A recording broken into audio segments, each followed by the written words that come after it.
Welcome, everyone, to our chat today, where we're diving into some heavy economic debates, Trump's economic war on the world, as laid out by Professor Richard Wolff. Yeah, it's intriguing how Wolf breaks down these global economic shifts and the real impact of the US policies, right? Absolutely. It's like he points out that Trump's approach isn't just about domestic issues, it's an economic strategy that repositions the United States on the global stage. Yep. So we're talking about an economic war where policies are used as weapons, not just tools for growth, huh? Exactly. Wolf discusses how these policies can be seen as direct challenges to traditional global financial systems, almost like a daring geopolitical chess match. Mm-hmm. Right. And he even touches on BRICS and a multipolarity world, where new alliances and debt dynamics are shaking things up. Yes, indeed.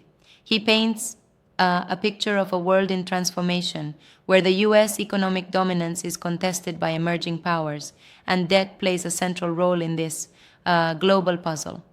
Yeah, it's a radical shift. Interesting how he ties in BRICS, suggesting that these coalitions could rewrite the rules of global finance.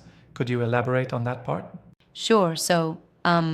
Wolf argues that BRICS represents a move towards a multipolar global order where economic power isn't concentrated in one region anymore. Instead, it's becoming diversified, with nations forming their own economic alliances that challenge US policies head on. But don't you think some of that might be a bit oversimplified? I mean, while alliances like BRICS are significant, is it really a full on economic war? That's a good point, and it's like a debate within economic circles. Wolf does take a strong stance, almost framing Trump's strategy as a form of economic aggression, which some might say is a bit too Yeah, confrontational. indeed. Right. It's a perspective that forces us to re examine what economic warfare even means in today's interconnected world. Exactly, and it's interesting how Wolf, with his deep historical insights, notes that debt and trade imbalances are like recurring Yep. themes in world conflict.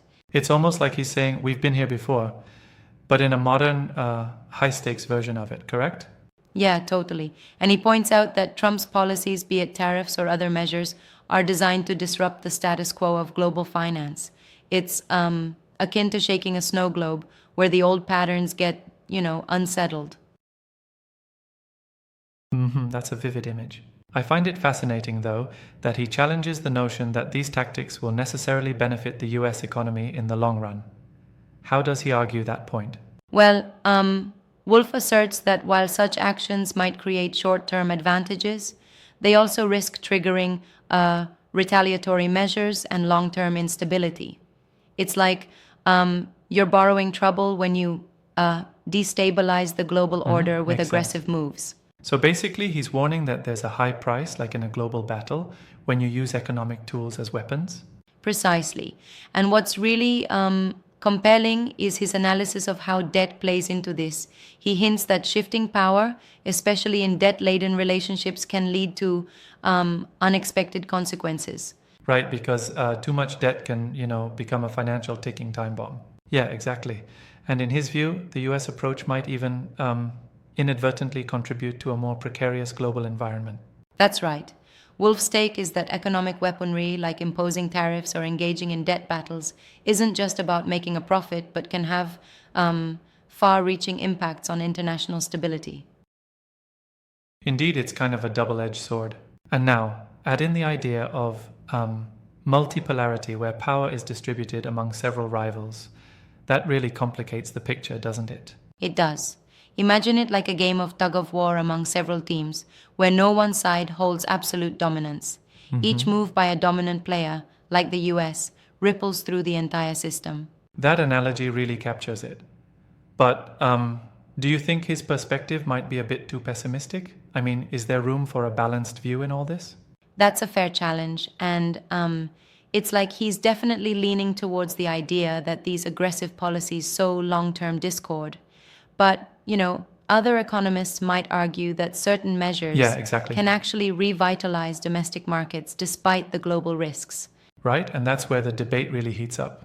There's this tension between short term gains and long term global stability, and it's not entirely black and white. Absolutely. And Wolf's background as an emeritus professor really shines through in how he contextualizes these issues historically. It's like learning from past missteps, so we don't, repeat them in an even more destructive way. History does have a way of repeating itself. He also brings in the impact of how debt dynamics, when mismanaged, can cripple economies, right?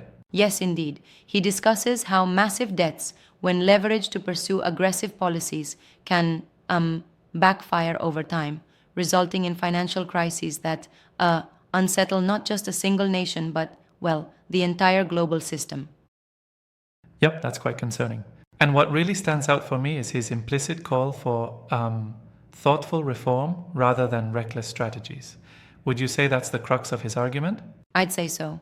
He advocates for policies that consider both domestic and international stability, warning against the kind of economic brinkmanship that could provoke widespread fallout.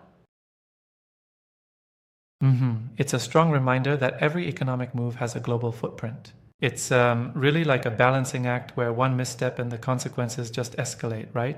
Exactly.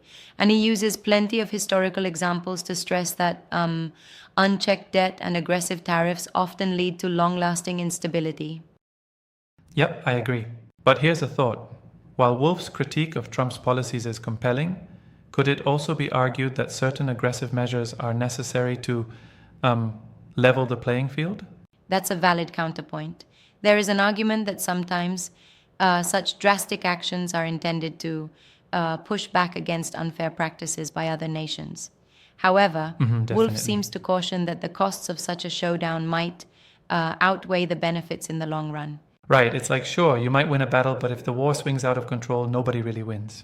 Exactly my thought. And that interplay between strategy and unintended consequences is at the heart of his discussion. It's a complex dance, each move on the economic chessboard influencing broader global dynamics. That's a neat way to put it. And in the end, his insights force us to think more critically about the direction of international economics. Like, are we witnessing a revolution in economic power structures or just cyclical shifts in policy? Right, it's that kind of meta analysis that makes these conversations so deep. He challenges us to view Trump's economic policies as not just isolated actions, but as part of a larger transformative global trend. Yes, which is both alarming and fascinating. So, to wrap up, it's clear that the debate isn't just about political ideology, but about understanding how economic warfare, debt, and emerging global alliances can shape our future. Exactly. And while different perspectives exist, what stands out is the urgent need to balance aggressive policies with long term global stability. That's a wrap on our Absolutely. discussion for today. Thanks for the deep dive into these complex issues.